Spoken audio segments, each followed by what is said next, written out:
जिल्ह्यामध्ये तहसीलदार आहे. आम्ही इलेक्शनचं काम करत आहोत. मी आमचे नायब तहसीलदार पांडेरावत आहे. सध्या आम्ही भोईवाडा पोलीस स्टेशनमध्ये आहोत. भोईवाडा पोलीस स्टेशनमध्ये संतोष कोकरे साहेब PI इथे आहेत. आज सकाळी आम्ही 9:30 वाजता हिंदमाता चौक या ठिकाणी एका गाडीमधून 1,80,000 एवढी रोख रक्कम सीज केलेली आहे. याबाबत आम्ही चौकशी केली असता आम्हाला सदर वर्णा कारमधील इस्मांकडून व्यवस्थित माहिती, शंकास्पद माहिती मिळाल्यामुळे आम्ही ही रक्कम सीज करून पोलीस स्टेशनला जप्त दिलेली आहे, जमा केलेली आहे. याच्यावर आता पुढील कारवाई होत आहे. ही रक्कम कलेक्टर ऑफिसला पुढे जाऊन त्यांच्याकडे डिसिजन होणार.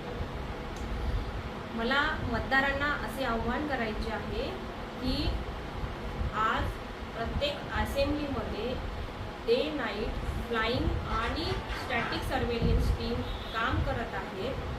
त्या गाड्या चेक करत आहेत. मतदारांना कोणत्याही पॉलिटिकल पार्टीकडून इन्फ्लुएन्स होऊ नये, प्रभावित होऊ नयेत मतदार, म्हणून आम्ही एवढी दक्षता घेत आहोत. तरी माझी सर्व मतदारांना विनंती आहे की आम्ही आपणासाठी एवढे करतोय तर आपण आपले बहुमूल्य मत वाया जाऊ देऊ नका.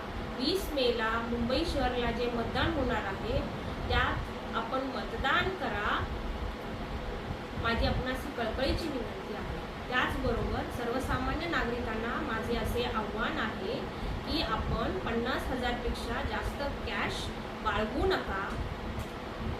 जर तुम्ही ती बाळगत असाल तर त्या कॅश संदर्भात आपण सगळे प्रूफ सोबत ठेवा, जेणेकरून आपल्याला आमच्याकडून, आमच्या सगळ्या टीम्सकडून कुठलाही हकनाक त्रास होणार नाही. तरी एवढी आपल्या सर्वांना माझी मतदान जागृती संदर्भात हा व्हिडिओ मी बनवत आहे. तरी आपल्या सर्वांना माझी विनंती आहे की आपण नक्की मतदान करा. माझे मी एवढ्यासाठी हे व्हिडिओ बनवलेला आहे. धन्यवाद. धन्यवाद.